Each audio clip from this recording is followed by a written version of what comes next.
What's it like watching this election as an American overseas? In one sense, you're happy to be out of it, and in the other, you wish you were there. But the frustrating thing is to see over and over again the paucity of the coverage, and this isn't a uniquely American thing, but as coverage gets more and more concentrated into the electronic media, you see the emphasis more and more on covering the election as a horse race, which has always been true.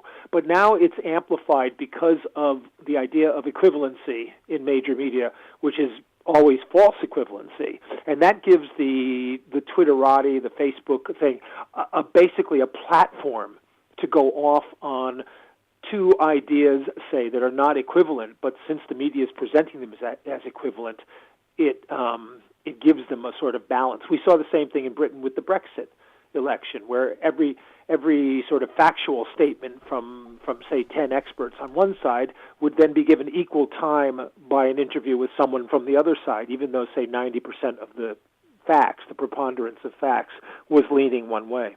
Similarly with Brexit, the opinion of Britain internationally has changed over the past few months. Do you think this general election will have a similar effect in America? I think it already has had. I mean, whether or not Donald Trump wins, the very idea that Donald Trump could be a legitimate candidate for presidency, is mind-boggling to most of the world outside of Russia, and it's not like this is an aberration, however, because don't forget, it was only a couple of years ago that the Republican Party thought Sarah Palin was the proper person to be standing one breath away from the White House, and that was almost as absurd as the Trump candidacy.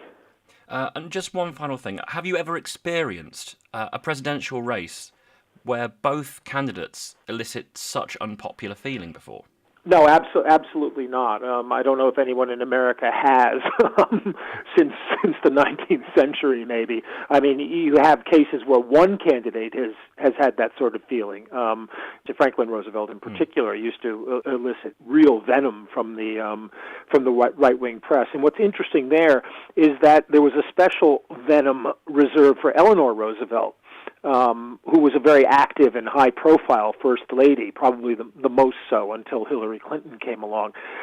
And I think you can put down a lot of the opposition to Hillary Clinton to a kind of carryover of this right-wing misogyny. There's a combination of factors there, and I think I mentioned equivalency before. There is no equivalency between the email story and the literally dozens of stories of corruption behind Donald Trump. And I'm not a Hillary backer. I was a Bernie Sanders backer, which you might have already been able to guess from my attitude.